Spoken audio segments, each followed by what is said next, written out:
The nurse aide cleaning bedpans that night had once been 90% of the way to becoming a neurosurgeon. Christopher Hayes was 48 hours from finishing his final exams at Johns Hopkins when his wife died. Now, 9 years later, he was mopping floors in the same hospital where doctors half his age called him janitor with scrubs. His 9-year-old son, Noah, sat in the ER waiting room that New Year's Eve, clutching a handmade gift, a stethoscope made of construction paper and string, with the words, "Future Dr. Dad," written in crayon across the bell. At 11:47 p.m., a 14-year-old boy was wheeled into Bay 6 with a severe headache and vomiting. The attending physician, a Harvard graduate who'd once told Christopher that almost doctors don't count, diagnosed migraine and food poisoning, prescribed Tylenol, sent the family home. Christopher saw something else, something the doctors missed, something that, if left untreated, would kill the boy before sunrise. What happened in the next 6 minutes would force a hospital to reckon with a truth they'd spent years ignoring, that the man they treated as invisible had more medical knowledge in his scarred hands than most of them would earn in a lifetime. But first, he'd have to do the one thing he swore he'd never do again: act like the doctor he'd trained to be. Christopher clocked in at 3 that afternoon, the way he had every shift for 9 years. Head down, name tag crooked, navy blue scrubs faded from industrial wash cycles that never quite got the stains out. The tag said, Chris, CNA. Not Christopher. Someone in HR had decided long ago he didn't deserve the full version.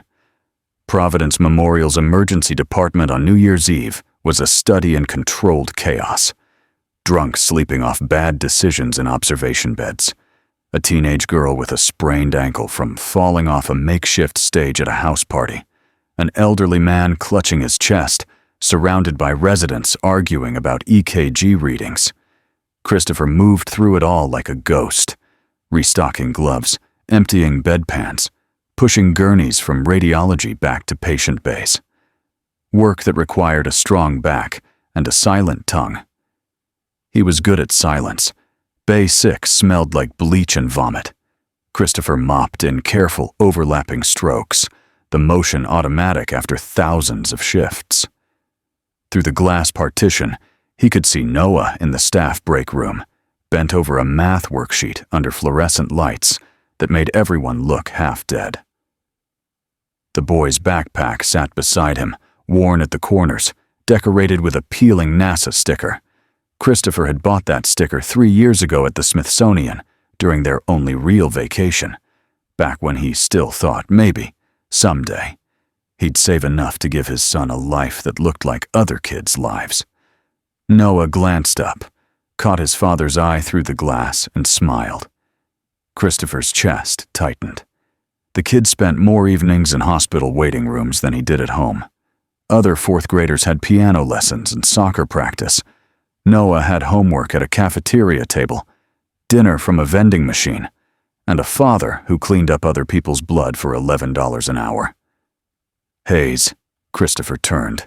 Dr. Gregory Ashton stood in the doorway of Bay 6, white coat crisp, stethoscope draped around his neck like a medal. 42 years old, Harvard Medical School class of 2008, and never once let anyone forget it. He looked at Christopher the way someone might look at a broken piece of furniture they couldn't quite justify throwing away. "When you're done playing janitor," Dr. Ashton said, "we need Bay 3 mopped. Someone vomited on the way to triage." 2 residents standing behind him snickered. One of them, a kid who couldn't have been more than 26, whispered something Christopher didn't catch. They both laughed. Christopher nodded, pushed his mop bucket toward Bay 3. Said nothing. He was good at saying nothing. By 8 p.m., the shift had settled into its rhythm. Christopher transported a woman with a broken arm to X-ray, changed linens in Bay 9, restocked the crash cart in Trauma 2, moved through the department like water around stones, present but unremarked upon, necessary but invisible. He passed Trauma 1 on his way back from radiology and stopped without meaning to. A patient on the gurney, mid-30s, construction accident, piece of rebar through the shoulder. The trauma team worked with practiced efficiency. 2 nurses cutting away clothing, a resident calling out vitals, Dr. Ashton barking orders about IV access and imaging. But Christopher's gaze fixed on something else. The patient's left pupil, sluggish response to the pen light, barely noticeable. But there, and the way his right hand kept flexing, fingers curling inward. Increased intracranial pressure. Possible epidural hematoma. They need to check for skull fracture, not just shoulder trauma. Christopher's hand moved unconsciously toward his pocket, as if reaching for a pen light he hadn't carried in 9 years. He caught himself, looked down, stepped back. A young nurse, Sarah, maybe 24, worked night shifts, noticed him staring. "You okay, Chris?" "Yeah. Sorry, just..." He gestured vaguely. Nothing. She followed his gaze to the patient, then back to Christopher. Frowned slightly, as if she'd seen something but couldn't quite name it. Then Dr. Ashton called her name, and the moment passed. Christopher pushed his cart toward the elevator. His hands shook. He gripped the handle until his knuckles went white. Not your job, not your place, not your right. The elevator doors opened. He stepped inside, pressed the button for the basement where they kept the industrial cleaning supplies. Breathed. 9 years of this. 9 years of seeing things and saying nothing. 9 years of living with the particular kind of cowardice that comes from knowing you could help, but choosing safety instead. Michelle's voice in his head, the way she'd sounded 6 weeks after Noah was born. "I don't feel like myself." And his response, eyes on his neurology textbook. "Just 2 more days, honey. Then I'm done with exams, and I'm all yours." 2 days later, the neighbor called. Michelle had locked herself in the bathroom, wasn't responding. Christopher drove 90 miles per hour from campus to their apartment, ran 3 red lights, took the stairs 4 at a time. Found her on the tile floor, pupils fixed and dilated. No pulse. He did CPR for 18 minutes. Followed protocol exactly. 30 compressions, 2 breaths. Check for pulse. Repeat. His training took over. Clinical, precise, desperate. The paramedics arrived and took over, but he already knew. Her brain had been without oxygen too long. They kept her on life support for 3 days. Long enough for Christopher to withdraw from his finals. Long enough to sign papers making him Noah's sole guardian.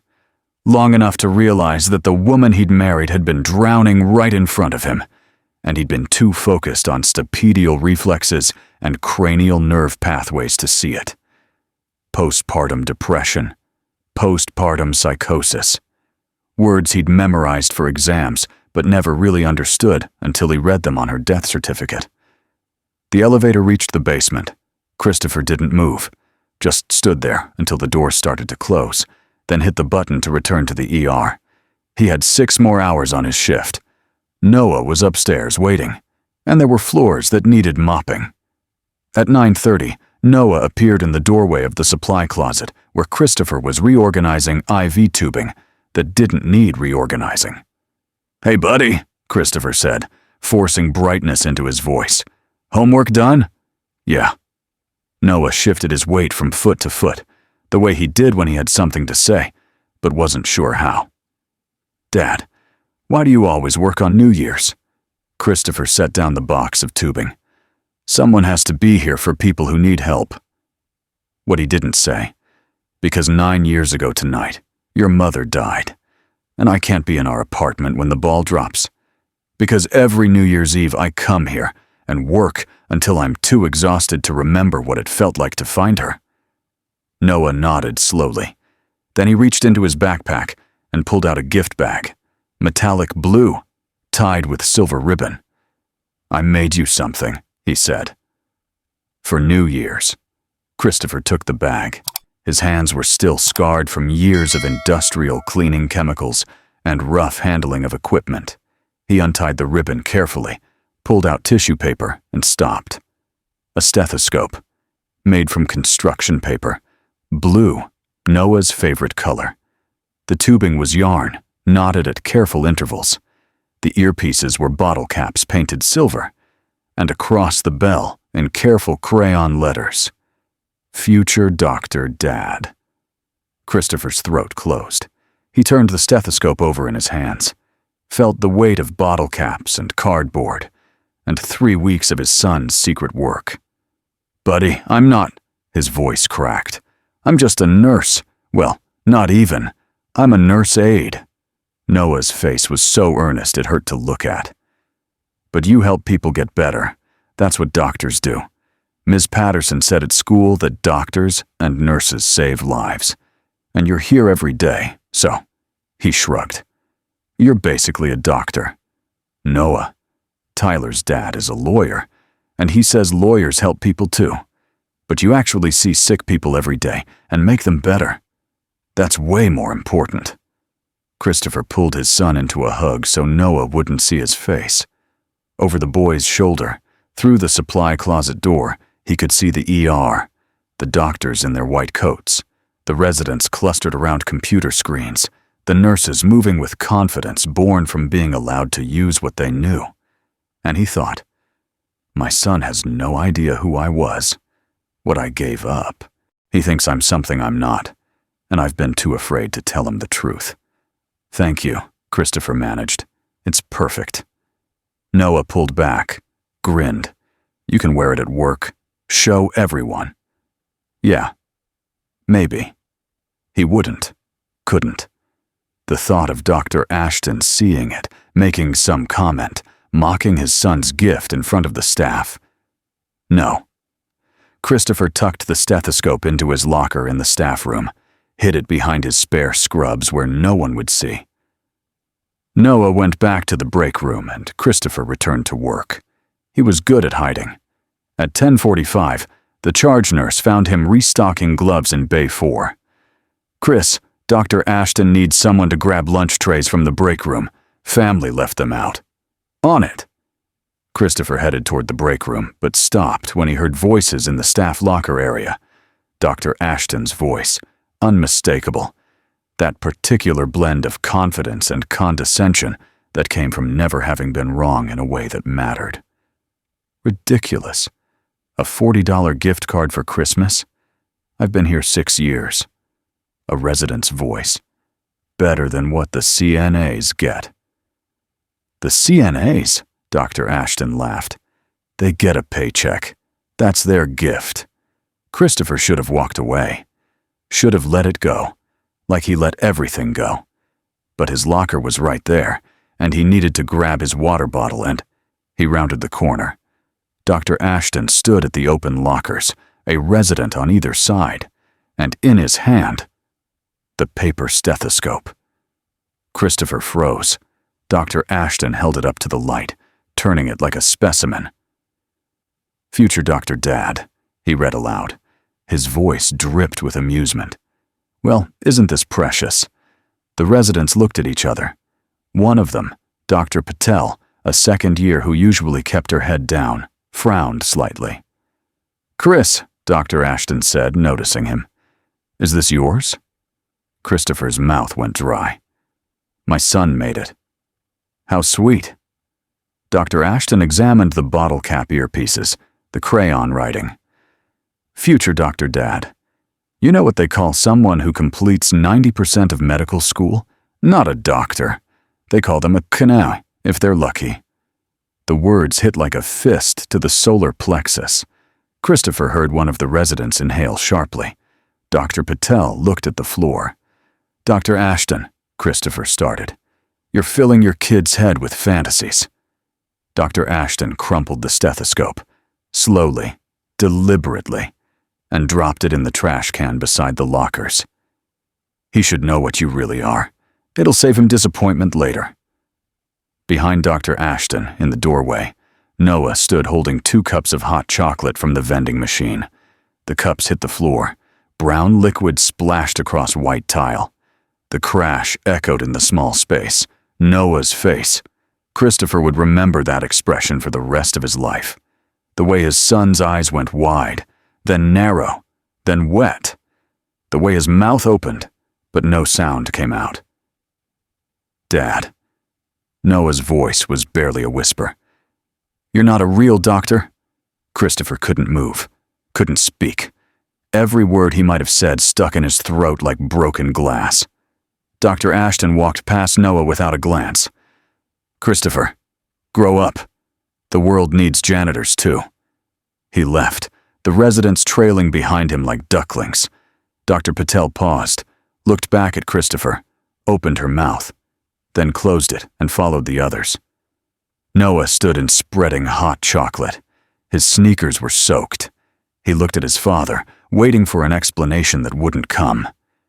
Christopher walked to the trash can, pulled out the crumpled paper stethoscope, smoothed it against his thigh with shaking hands. The bottle caps were dented, the crayon was smeared. But the words were still there. Future Dr. Dad. "Buddy," he said quietly, "I was in medical school, a long time ago. I didn't finish, but I learned enough to help people." "Then why do you clean floors?" Noah's voice had gone hard in a way Christopher had never heard before. "It's complicated. Tyler's dad is a lawyer. He doesn't clean toilets." "Noah, you lied to me." The boy's face was red now, tears streaming. "Everyone at school. I told them you were basically a doctor, and you're not. You're just. He couldn't finish. Turned and ran. Christopher took a step to follow, then stopped. What would he say? How could he explain that he'd given up medicine to raise him, that every bedpan he emptied and every floor he mopped was a choice he'd made because Noah mattered more than any dream? How could he explain that he'd been punishing himself for 9 years because his wife had been dying right in front of him, and he'd been too focused on becoming a neurosurgeon to notice? He stood alone in the locker room, holding a crumpled paper stethoscope, and thought, "This is what I deserve. This is what I earned." By 11:30, Christopher had found Noah in the stairwell between the ER and the second floor. The boy sat on the landing, arms wrapped around his knees, face hidden. "Can I sit?" Christopher asked. Noah didn't answer, didn't look up. Christopher sat anyway, leaving a foot of space between them. For a long time, neither spoke. Somewhere below, an ambulance siren wailed. Above, a door opened and closed, footsteps echoing. "Your mom got sick after you were born," Christopher finally said. His voice was quiet, measured. Not regular sick, sick in her mind. She was sad all the time, and scared, and she said things that didn't make sense. "I was in school, studying all the time, and I didn't see how bad it got." Noah's breathing hitched, but he didn't move. "She died when you were 6 weeks old, and I had 2 days until my final exams, the last thing between me and becoming a doctor. But you needed me, and school didn't matter anymore. So I left." "You quit?" Noah's voice was muffled against his knees. "I chose you. But you could have gone back after I got bigger. By then, I had medical school debt and no degree. Taking care of you cost money. I needed a job fast, and CNAs get hired quickly. So Christopher gestured vaguely. "Here I am." Noah finally looked up. His eyes were red-rimmed, accusatory. "Do you wish you'd stayed? Finished?" The question hung between them like smoke. "Sometimes," Christopher admitted. "Not because I don't want to be your dad, but because I see patients and I know what's wrong with them, and I can't say anything. I have to watch doctors miss things I could catch. And it feels like I'm wasting something. Then why don't you go back now? Because I'm 39 years old. Because I'd have to retake my final exams, apply for residency, work 100 hours a week for years, while someone else raises you. Because," he swallowed, "because I'm scared. of failing, of trying and not being good enough, of losing you. Noah wiped his nose with his sleeve. I wouldn't go anywhere. Maybe not. Christopher reached over carefully and rested his hand on his son's shoulder. But I'm sorry, buddy, for not telling you, for letting you think I was something I'm not. You help people, though. I see you. You're always helping. In little ways. Little ways are still ways. Christopher pulled his son into a hug. Noah resisted for a moment, then melted into it, pressing his face against his father's shoulder. They sat like that in the stairwell, holding each other, while somewhere below the hospital's New Year's Eve chaos continued without them. Dad? Noah's voice was muffled. Yeah? That doctor who threw away my stethoscope is mean. Despite everything, Christopher almost laughed. Yeah, he is. Are you going to tell him he's wrong? About what? About you not being good enough. Christopher thought about Dr. Ashton, about the crumpled paper stethoscope now tucked into his pocket, about 9 years of silence and safety and slow suffocation. No, he said quietly. I'm not going to tell him anything. Noah pulled back, disappointed but not surprised. Okay. They stood together. Noah's hand found his father's, and they walked back down to the ER, where Christopher had 3 more hours on his shift and a mop bucket waiting. At 11:47 p.m., everything changed. Christopher was pushing a transport gurney toward the ambulance bay when he heard the call. Incoming patient, 14-year-old male, severe headache and vomiting, alert and oriented. The ambulance doors burst open and paramedics wheeled in a stretcher. On it, a boy, dark hair, athletic build, clutching his head, a well-dressed woman in her early 50s walking alongside. Ethan, honey, we're here now, the woman said. Her voice was controlled, but Christopher heard the edge of panic underneath. The doctors will help. They moved past Christopher without seeing him. Of course they didn't. CNAs were furniture. The boy, Ethan, was transferred to a gurney in Bay 6, the same bay Christopher had mopped 6 hours earlier. Dr. Ashton appeared, white coat pristine, 2 residents in his wake. What have we got? He asked the paramedics. 14-year-old male, chief complaint severe headache and vomiting ×3 tonight. No known allergies, no medications. He's been at a New Year's party. Mother's concerned about possible food poisoning or migraine. Vitals stable en route. Dr. Ashton stepped to the bedside. Ethan? I'm Dr. Ashton. Can you tell me what's going on? My head, Ethan managed. His voice was tight with pain.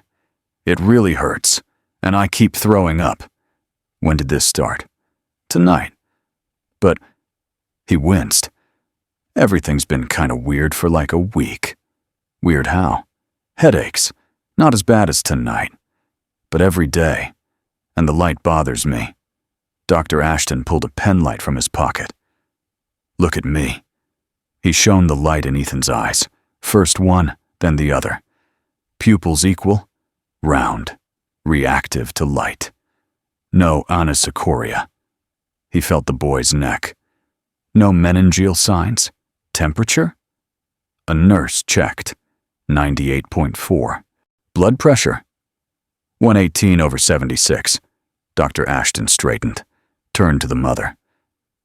Mrs. Crawford? Victoria Crawford. Is he going to be all right? Looks like a classic migraine, probably triggered by party food. MSG, preservatives, that sort of thing. The vomiting is from the headache. We'll give him some Tylenol for the pain, Zofran for the nausea. He should feel better in a few hours. Victoria frowned. Should we do a CT scan? He's never had migraines before. And this came on so suddenly. Mrs. Crawford. Dr. Ashton's smile was patient but firm. I'm the doctor. Unnecessary radiation exposure for a teenager isn't good medicine when the presentation is textbook. This is a migraine. Trust me. Christopher stood 15 feet away, pretending to adjust supplies on a cart. But he was watching. He was always watching. Ethan's left pupil. When Dr. Ashton had shown the light, the response had been just slightly slower than the right. Maybe a quarter-second delay. Most people wouldn't notice. But Christopher had spent 6 months on neurology rotations, had studied under Dr. Ellen Rourke, who'd built her reputation on catching subtle signs other attendings missed. Pupil asymmetry, progressive symptoms over a week, photophobia, vomiting. His mind moved through the differential diagnosis automatically, muscle memory from training he couldn't forget, no matter how hard he tried. Not a migraine. Migraines don't cause progressive pupillary changes. Not meningitis. No fever. No neck stiffness. Not food poisoning. Neurological symptoms don't fit. 1 week of worsening headache plus vomiting plus photophobia plus subtle pupil sluggishness equals increased intracranial pressure. Possible mass lesion. Tumor, most likely. Posterior fossa given the presentation. Blocking CSF flow. If I'm right, the pressure will continue building. The boy will herniate within hours.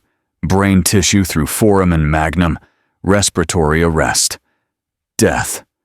Christopher's hands gripped the supply cart. His heart hammered. Tell someone. Say something. You know what this is. But Dr. Ashton was already writing discharge orders. The residents were nodding, taking notes. Victoria Crawford was signing papers. And Christopher was a CNI who cleaned bedpans. Who was he to question a Harvard-trained physician? You're nobody. You're the man who couldn't finish. The man who chose this life. Stay in your lane. Chris, a nurse called from across the department. We need you to transport the patient in Bay 6 to the discharge area when Dr. Ashton's done. Christopher nodded, moved toward Bay 6 like a man walking underwater. Dr. Ashton handed papers to Victoria. He'll be fine, Mrs. Crawford. Take him home. Keep the lights low. Plenty of fluids. If the headache isn't better by morning, follow up with his pediatrician. Thank you, Doctor. Dr. Ashton left. The residents followed. Christopher approached the gurney. I'll take you to the exit, he said quietly. He helped Ethan into a wheelchair. The boy moved slowly, carefully, one hand pressed to his temple. Victoria gathered their belongings, and Christopher began pushing the chair down the hallway toward the automatic doors. Every wheel rotation felt like marching toward execution. Papilledema. That's what Dr. Ashton missed. He didn't do a fundoscopic exam, didn't check the optic discs for swelling. Standard protocol for persistent headaches in teenagers with neurosymptoms, and he skipped it. Christopher's hands moved unconsciously as he pushed the wheelchair, thumb and forefinger forming a circle, like holding an ophthalmoscope, adjusting an imaginary dial, the muscle memory so ingrained he couldn't stop it. Behind them, he heard a voice. What are you doing? Dr. Patel, the resident who'd been in the locker room earlier. She was watching him with narrowed eyes. Christopher dropped his hands. Nothing. Sorry. But she kept staring. At his hands. At the way he'd been moving them. At the wheelchair. At Ethan. That looked like... She stopped. Shook her head. Never mind. She walked away. But Christopher saw her glance back once. Twice. She's all. She knows I know something. They reached the automatic doors. 20 feet from the exit, 15, 10. Ethan suddenly swayed in the wheelchair. Christopher caught his shoulders. You okay?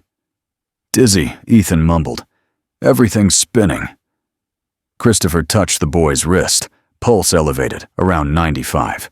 Skin cool and slightly clammy, compensating for increased cranial pressure. He's getting worse, right now. It's happening right now. The automatic doors stood open. Cold December air rushed in. Beyond them, the parking lot. Victoria's car. Home. If they walked through those doors, Ethan became someone else's responsibility. Not the hospital's. Not Dr. Ashton's. Not Christopher's. In 6 hours, maybe less, this boy would be unconscious. In 12, maybe dead. And Christopher would read about it in the staff memo, and he'd know he'd seen the signs and said nothing. Just like Michelle. Just like 9 years ago. I don't feel like myself, Chris. Just 2 more days, honey. 2 days later, she was dead. Christopher's hands tightened on the wheelchair handles. The automatic doors waited. Victoria was already walking toward her car, keys in hand. Let them go. Stay safe. You've built a life on staying safe. But then he remembered Noah in the stairwell. Are you going to tell him he's wrong? About you not being good enough? And Noah's face. Disappointed but not surprised. Okay. Christopher's voice came out hoarse, barely audible. Wait! Victoria turned. Excuse me? Wait. Louder now. Please wait. From across the department, Dr. Ashton's voice. Hayes, what are you doing? Christopher stepped in front of the wheelchair, blocked the exit. He can't leave, Christopher said. Not yet. The silence lasted maybe 3 seconds, but it felt like standing on a frozen lake, hearing ice crack under your feet, knowing you'd already committed to a step you couldn't take back. Dr. Ashton walked toward them, white coat billowing slightly. 2 residents followed, along with a nurse. Even the security guard looked up from his phone. Hayes. Dr. Ashton's voice was controlled, dangerous. Step aside, now. Christopher didn't move. His legs felt like concrete. Ma'am, he said to Victoria, I need you to listen to me. Victoria looked confused. I'm sorry, who are you? I work here. I need to examine your son. You're a CNA, Dr. Ashton said. You don't examine anyone. He has papilledema. The word dropped between them like a stone into still water. Dr. Ashton's face went red. Papilledema? You don't even know what that word means. Optic disc swelling, Christopher said quietly. Caused by increased intracranial pressure. It's a sign of a mass lesion. Probably posterior fossa given his symptom progression. The residents glanced at each other. One of them, Dr. Patel, leaned forward slightly, listening. Ma'am, Dr. Ashton said to Victoria, his voice smooth now, controlled. This man cleans bedpans. He has 0 medical training. He's interfering with patient care. Security. I have 4 years of medical school at Johns Hopkins, Christopher said. Gasps from the gathered crowd. A nurse's hand went to her mouth. Dr. Patel's eyes widened. Dr. Ashton's smile was thin. Had? Past tense. You dropped out, Christopher. You never finished. You're not a doctor. I completed my neurology and neurosurgery rotations. Christopher's voice was shaken, but he kept going. I know what papilledema looks like, and I know what happens when you miss it. Then you also know that practicing medicine without a license is a felony. Dr. Ashton turned to security. Escort Mr. Hayes out of the building. He's fired. Wait. Victoria's voice cut through the tension. Everyone turned to look at her. She stood very still, one hand on Ethan's shoulder, her eyes moving between Christopher and Dr. Ashton. Is it practicing medicine to have a conversation? Dr. Ashton blinked. Mrs. Crawford? Because I'm standing here with my son who's about to vomit again, and you're telling me to trust your 90-second exam over someone who spent the last 4 minutes explaining a differential diagnosis I actually understand. You understand? Dr. Ashton's confusion was genuine. Victoria's smile was cold. I was an ICU nurse for 12 years before I went to business school. I know what papilledema is, and I know it's checked with a fundoscopic exam. She turned to Christopher. Which Dr. Ashton didn't perform. The color drained from Dr. Ashton's face. You said papilledema, Victoria continued, focusing entirely on Christopher now. How do you check for that? Christopher swallowed. Fundoscopic exam. You use an ophthalmoscope to look at the back of the eye, the optic disc. If it's swollen, if the margins are blurred, it means there's pressure in the skull. And if there's pressure? Could be a mass. Tumor, most likely, given the 1-week progression of symptoms. Probably in the posterior fossa, cerebellum or brainstem. It's blocking cerebrospinal fluid flow, causing the headaches and vomiting. If untreated, the pressure continues building until... He stopped. Couldn't say the rest. Couldn't tell this mother that her son would die. Ethan, pale and frightened. "Mom, I don't want a tumor." Victoria's hand tightened on her son's shoulder. She looked at Dr. Ashton. "Do you have an ophthalmoscope?" "Mrs. Crawford, I am not letting a CNA put his hands on a patient based on wild speculation from a medical school dropout." "Then you do it." Victoria's voice went hard. "Check his optic discs. If this man is wrong, I'll personally apologize to you and the hospital administration. But if he's right..." She leaned forward slightly. "If he's right and you sent my son home to die because you were too arrogant to listen to someone without the right credentials, I will end your career. Do you understand me?" Silence. Dr. Ashton's jaw worked. The resident stood frozen. The security guard's hand hovered near his radio, unsure what to do. "Do the exam," Victoria said, "unless you're afraid of what you'll find." For a long moment, Dr. Ashton didn't move. Then, stiffly, he walked to a supply cabinet and pulled out an ophthalmoscope.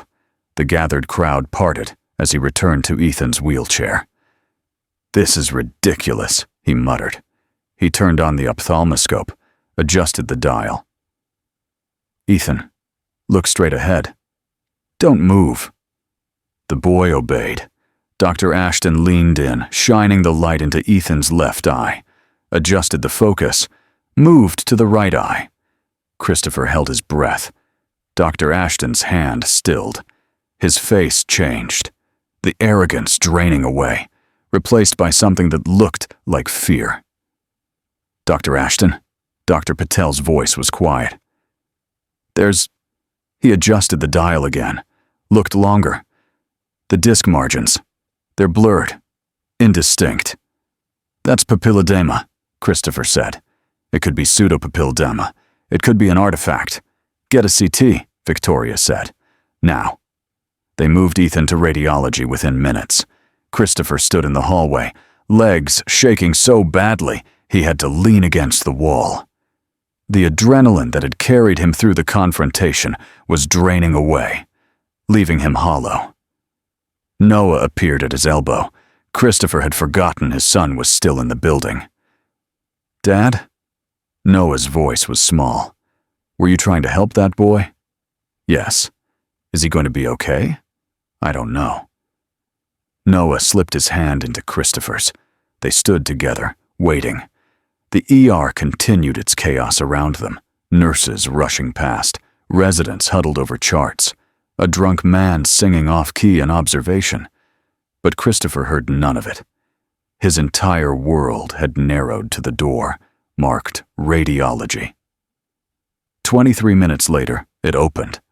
Dr. Ashton walked out. His face was gray. He moved past Christopher without speaking, without even looking at him, and disappeared into the staff locker room. Dr. Patel emerged next. She walked directly to Christopher. "You were right," she said quietly. Christopher's knees went weak. "What did they find?" "Posterior fossa tumor. Medulloblastoma, most likely. 4 centimeters. It's blocking the 4th ventricle, preventing CSF drainage. That's why he had the increased pressure." She paused.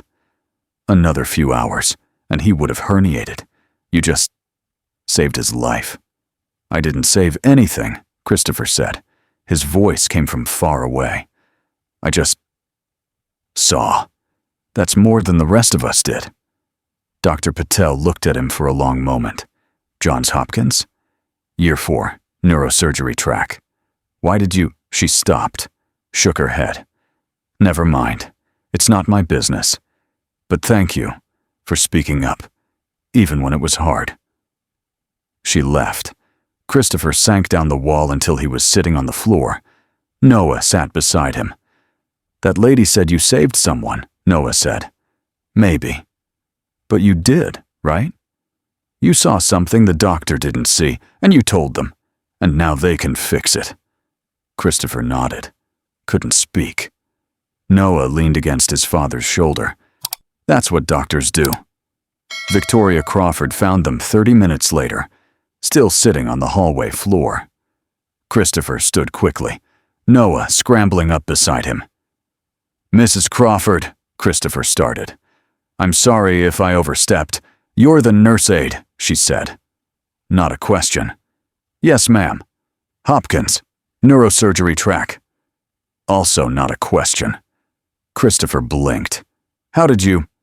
I was an ICU nurse for 12 years before I went to business school.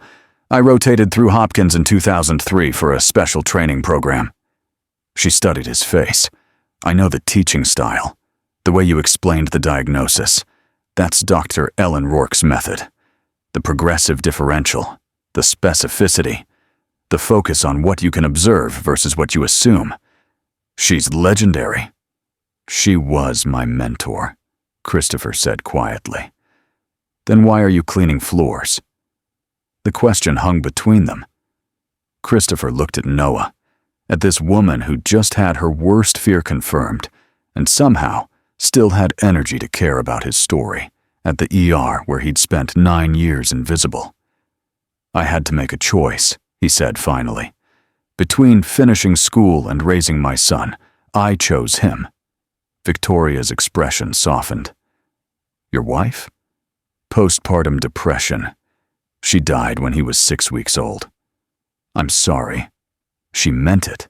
Christopher could hear it in her voice, the particular kind of grief that comes from understanding loss. My husband died 8 years ago. Medical error. A doctor who was too arrogant to listen to a nurse who saw what he didn't. That's why She gestured vaguely. I've spent every day since trying to fix systems that silence competent people. From down the hall, a doctor called.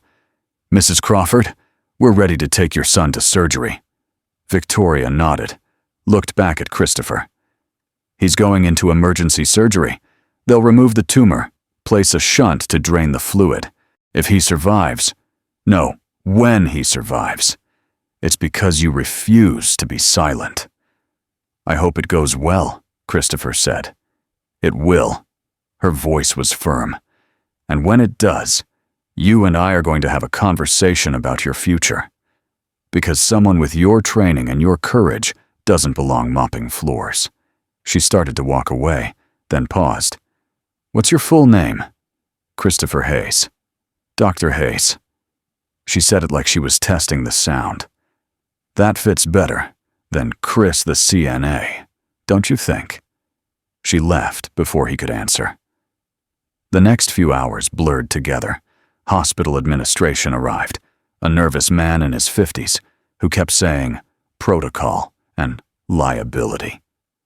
Christopher was placed on administrative leave pending investigation. Dr. Ashton was suspended.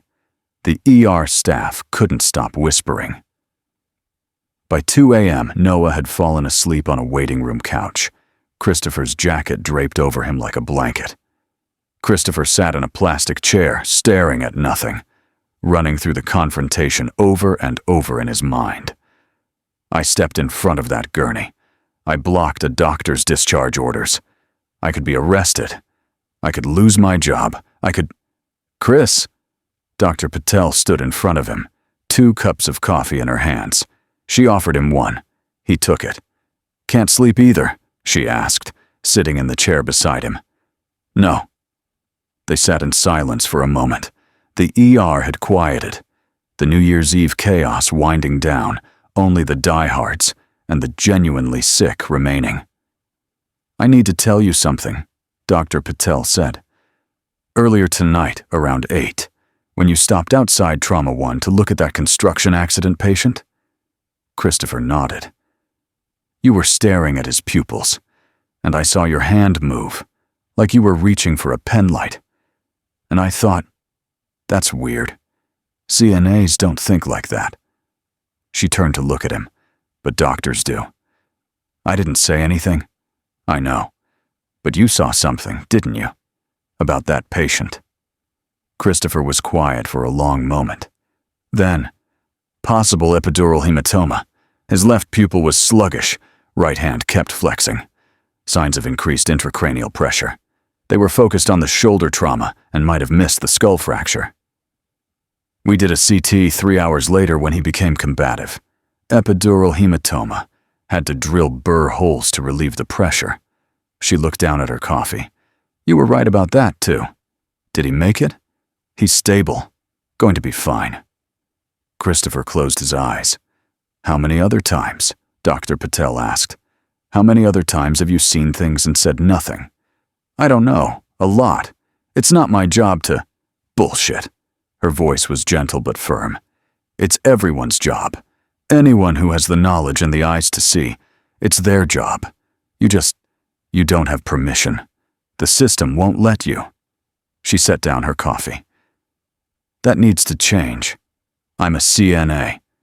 You're a doctor who never got a diploma. There's a difference. Christopher shook his head. Dr. Ashton was right. I didn't finish. I'm not.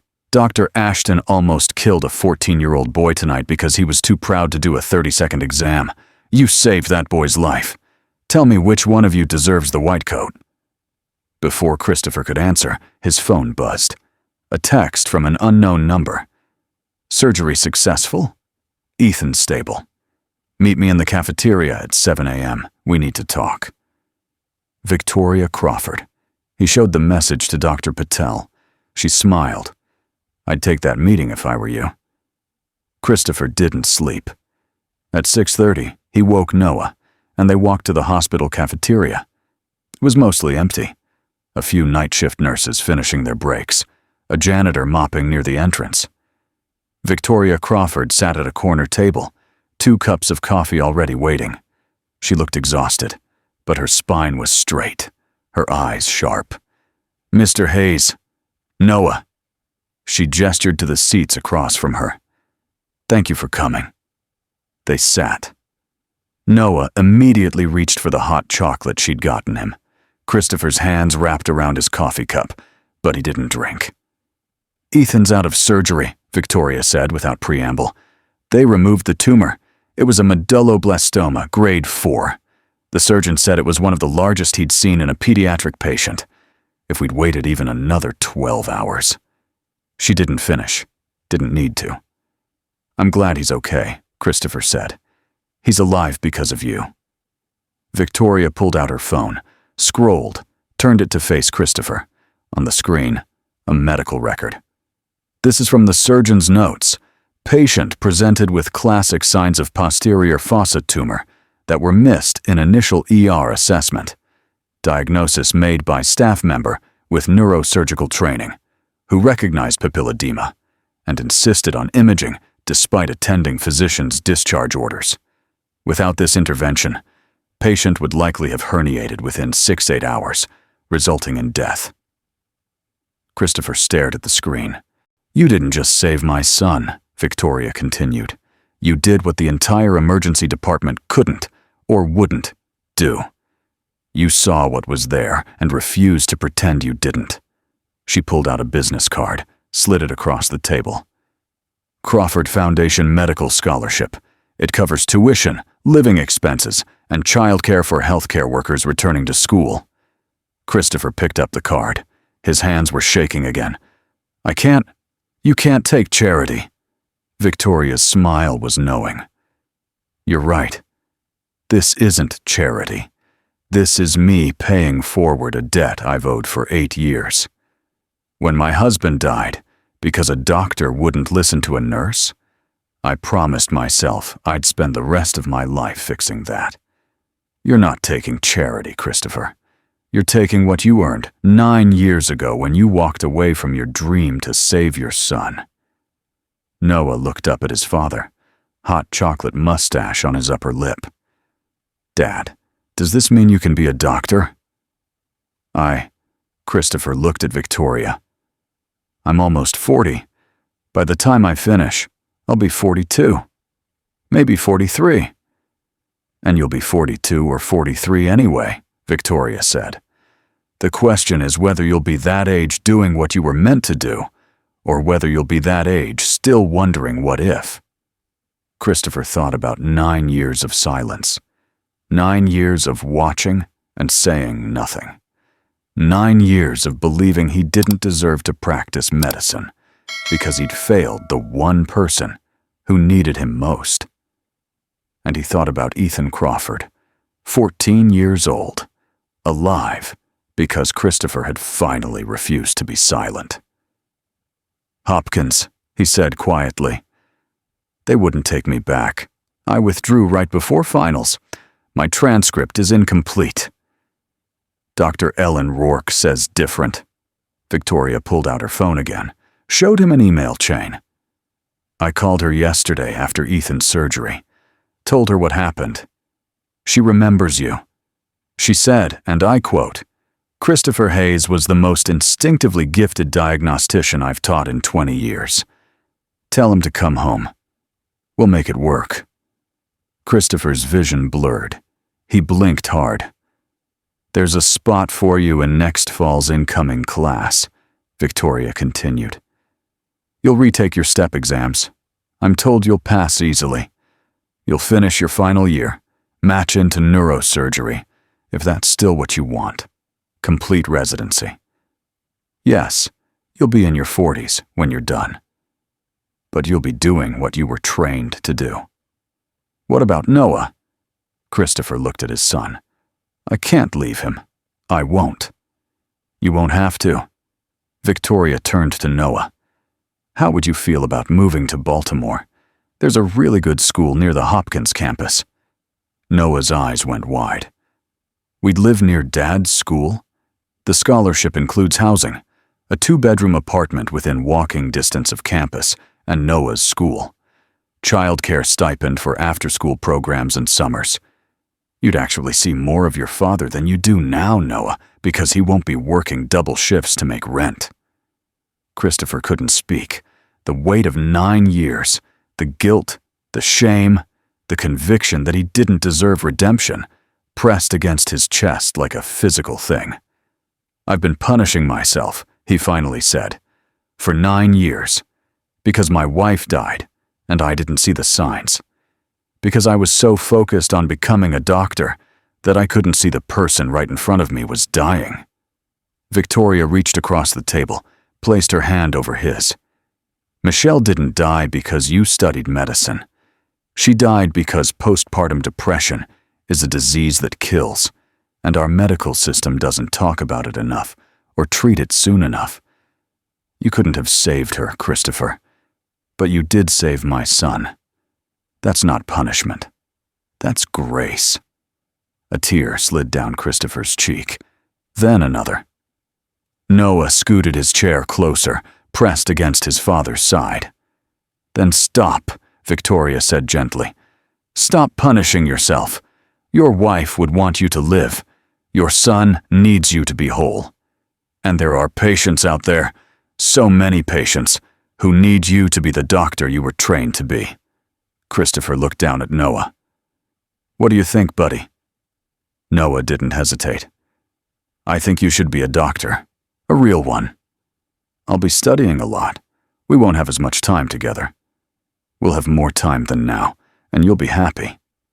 Noah's voice was very sure. "You're sad when you mop floors, Dad. I can tell." Christopher pulled his son into a hug. Over Noah's head, he met Victoria's eyes. "Okay," he whispered. "Okay." Victoria smiled. "There's one more thing." She pulled something from her purse, the paper stethoscope, carefully smoothed out, the crumpled creases still visible, but the bottle caps polished, the crayon words clear. "I found this in the trash in the staff locker room yesterday," she said. "A nurse showed me. Said Dr. Ashton threw it away in front of your son. I had our facilities team retrieve it and do their best to fix it." She handed it to Christopher. He took it with shaking hands. "Future Dr. Dad," Victoria read. "Looks like Noah knew before any of us did." 6 months later, Christopher stood in a lecture hall at Johns Hopkins School of Medicine, white coat crisp against his shoulders, real stethoscope around his neck. His name tag said, Christopher Hayes, MS4. The paper stethoscope hung inside his locker, taped carefully to the door, bottle caps and yarn and crayons still visible. Next to it, a new drawing from Noah, a stick figure in a white coat, the words, "My dad the doctor," written underneath. It was his first day of clinical rotations, neurosurgery, the same rotation he'd started 10 years ago and never finished. The attending physician was new since his time, a woman in her 50s with sharp eyes and sharper questions. "Dr. Hayes," she said, and Christopher's heart jumped every time someone used that title, even though he hadn't technically earned it yet. "Tell me what you see."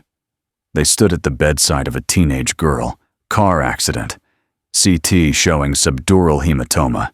The other students had offered their assessments, all textbook, all correct, all missing the detail that mattered. Christopher looked at the girl's hands, the way her right fingers kept flexing, the subtle tremor. He looked at her pupils, equal, round, but the left just slightly more sluggish on reaction. "She's herniating," he said quietly. "Early stages. We have maybe 30 minutes before she goes on cal. She needs surgery now." The attending's eyebrows rose. She checked her watch, checked the patient, and smiled. 28 minutes, she said. "But who's counting? Call the OR. Tell them we're coming up now." As the team mobilized, the attending pulled Christopher aside. "That was good catch.